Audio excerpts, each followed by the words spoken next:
দীর্ঘদিন পরে ভাব প্রকাশ করতে পারে নাই।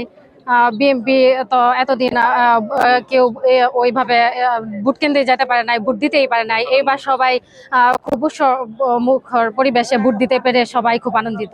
দীর্ঘ 17 বছর পর আমরা তরুণ তরুণ তরুণ প্রজন্মে অহংকার দেশনায়ক তারেক রহমানকে বিজয় করার লক্ষ্যে এবং নকলা মানতে পারি ইঞ্জিনিয়ার ফাহিম চৌধুরীকে ধানের শীষে ভোট দিয়ে জয়যুক্ত করবো ইনশাল্লাহ।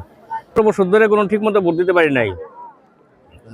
সাবেক স্বৈরাচার সরকারের আমলে মানুষজন ভোট দিতে পারে স্বতঃস্ফূর্তভাবে 17 বছর পরে একদম উৎসব মুখরভাবে ভোট দিতেছে সবাই, এবং আলহামদুলিল্লাহ সবাই আবার সুন্দরভাবে ভোট দিয়ে নতুন সরকার গঠন করবে এবং এই অঞ্চলে আমাদের ফাহিম চৌধুরী বিপুল ভোটে পাস করবে।